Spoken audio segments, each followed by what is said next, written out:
Hey, Alpha fam, welcome back to another episode of Alpha Commission. Today on Alpha Commission, of course, we're going to go over just that continuation of the green across the cryptoverse.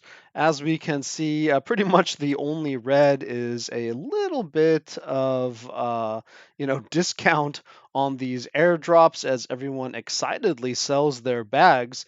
Everything else, bright red, except for this, this stable coin or whatnot over here. Guys, let's just jump straight to the charts. We're going to go over XRP and Doge. So a couple of fan favorites there.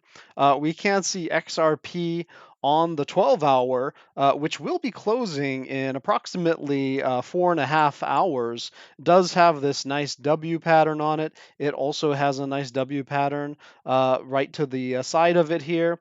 And of course, while this isn't a higher low, this is a little bit of a lower low than over here on the 12-hour. We do have a little bit of stair stepping, and this was quite a significant pump. It's 6%, nothing to sneeze at. Definitely getting on top of this little mid area, finding resistance with these past wicks and whatnot. We've analyzed XRP plenty of times, seeing this little low area here. It is time to just kind of take another look. So let's throw our 12-hour assessment on the chart, and you can see that we are well above the alpha momentum pool for the 12-hour, which again will be closing in that 4.5 hours. And so if we can maintain above 35.1 cents, we will retain that bullish posture. Now we will have that ability to have a possibility for overdrive if we do get ahead of 36 cents on the close of the 12-hour chart. Again, in 4 hours, right? I'm not talking about in between that time. I'm talking about at the close, okay? And right now we are ducking our head just below there, suggesting that if we did have a volatility push, it could send us back into a pullback, okay? But if we're above the volatility pivot, then if we have a volatility pump, then it could send us upward. So that's the whole point of the volatility pivot. It just, helps you with those kind of turbocharged moments. Now that's kind of a random thing having to do with volatility in the market. So that's not really what we count on. What we really count on as reliable is holding above the alpha momentum pool. If you can hold on to that alpha momentum pool, you're doing quite well. Again, that level is 35.1. If we do lose the bottom of the alpha momentum pool at 34.5 cents, then I will consider this to probably be retesting the lows or maybe even making a new low, as this has just made a lower high, another lower high, and then perhaps another low. So, guys, we really want to hold this area. We will have general continuation above 34.6 cents. And if I throw the EMAs on, then you can see that our 9 EMA is approximately 34.9 cents. So, anywhere between there and 34.7 cents, I would be very neutral. And above that, going to be a bit bullish, below that, a bit bearish, with these key momentum levels being where we can get a little extra oomph or where we can have a little extra oomph stolen from us, right? So, guys, that's XRP on the 12-hour, closing in 4 hours. We will now look at the daily, and the daily, of course, has a different setup because it's closing in, it will be closing in 16 hours, I believe. Yeah, about 16 hours. And so we can see that it's already spiked off of its momentum hold here. So I can't really offer any more momentum to XRP on the daily. That move does seem to have occurred, and what we can see by the EMA is that, the SMA, is that we have bumped our head into the 200 SMA on the daily. That's pretty stiff resistance. I mean, the 50 is difficult enough to push through, but the 200 SMA isn't that easy to crack through. Where's our 200 EMA? all the way up here at 42 cents. So if we are able to get a push through that, then, maybe we have a chance to squeeze a little bit higher out of XRP. And right now, I would say that because of our posture, not only above the alpha momentum pool, but also well above the volatility pivot down here at 33.9 cents, this thing is looking very bullish. Guys, we do not want to get below 33.9 cents because at those lows, any volatility push having a bias to the downside could send us to very scary numbers, right?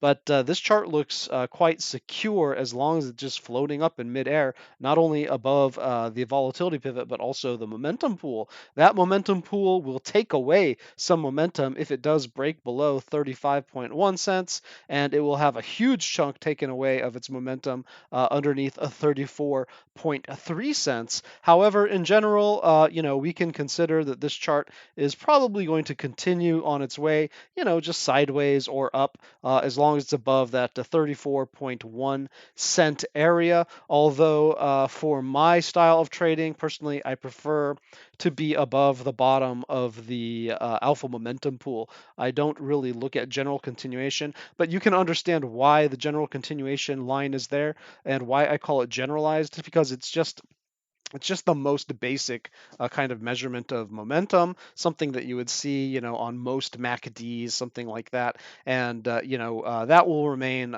pretty much flat as long as we hold above 34.1. But really, I want us to hold above 34.3 for my own style of trading and, strongly preferably above 35.1 if in order to retain that bullish momentum that we've obviously already built up on the daily. Guys, that's XRP for you. Not much more to say about that. A pullback is healthy. It's totally normal for charts once they've had a little pump.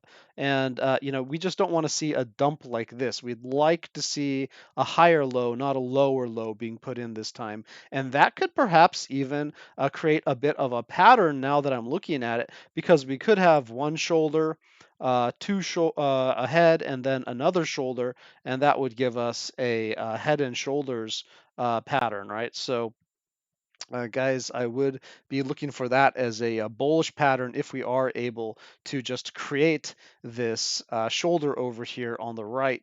And so having a pullback wouldn't even be that bad because it could create a bit of a cup and handle. It could create a bit of a right shoulder on this potential head and shoulders formation. And so your pattern traders will get in on the trade with you. All right, guys, let's move on from XRP and let's head over to Doge. Now, Doge, I'm going to go over to the 12-hour, start there. And it looks like I've got a lot of stuff on Doge's chart, but let's go over to the 12-hour assessment because the 12-hour again is closing in approximately 4.5 hours. Now you can see this thing is kind of following my anti-origin channels, right? We do have this trend that we have been following downwards from the top of that peak that we had a couple months ago, and it's just been just sinking ever since. We did have a nice pump to the top of that channel, which is pretty much how I established the top, but you can clearly see a midline that we're in right here. Now, what happened in the past? In the past, when we had a pump like this, right, we ended up losing the midline and coming down to this lower level. So for Doge, don't be surprised if we do end up visiting a lower area, at some point in this chart's life. However, if it is able to hold these levels, then you can see that, when it does have these little kind of U formations going on after a big pump, that sometimes it does use that to launch to the next level up. So, again, we're really looking for this kind of dashed line to hold somewhere around that, 0.0759-ish area. And if I zoom in, we can get a little bit more of the, that kind of alpha momentum analysis going on. You do see that we are starting to soften on our 4 and our 9 EMA on the 12-hour, which being above both of those, it is actually bullish. You can see we have the 200 EMA above our head. So if we did have a pump, it would be a bit of a pressure for us to get through. It'd be very difficult to get through that above 0.0 8 cents. I should just say 8 cents. And so above 8 cents, it would be very difficult. That would be ambitious right there.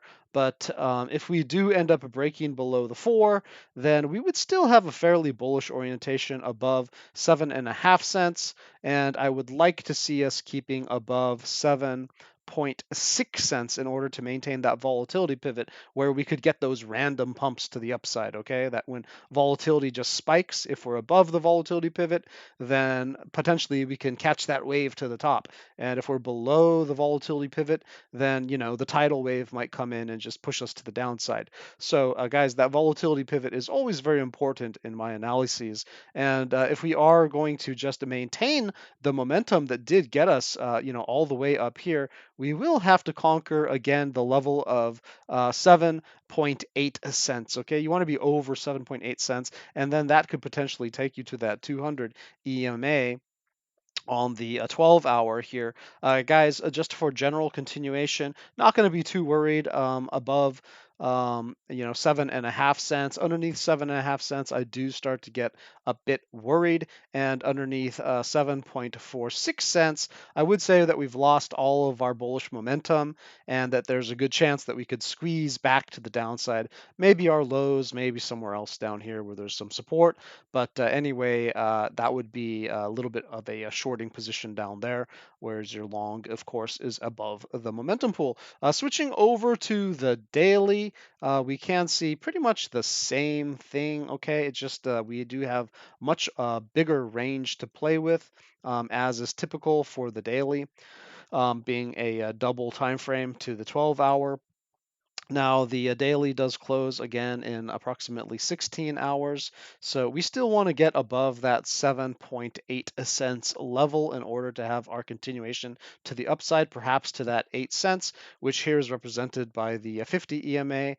Should we be able to get in that area and conquer that, then I probably would be looking at 8.4 cents to 8.4 5 cents as a likely upper limit on Doge for that next move. Should we be able to conquer 8 cents, which will be a resistant area on the 12-hour chart, guys, we will just have the potential to kind of meander all over the place on the daily, as long as we're underneath 7.8 cents, which we currently are. So this could be pullback territory. We do have the 9 around 7.5 cents, as well as the 21 in that area. So that would be a pretty reasonable target to come down to. We probably wouldn't want to break that. We probably wouldn't want to break through half of this momentum pool, where we're starting to get a bias towards the downside. However, we still, again, will be above that volatility pivot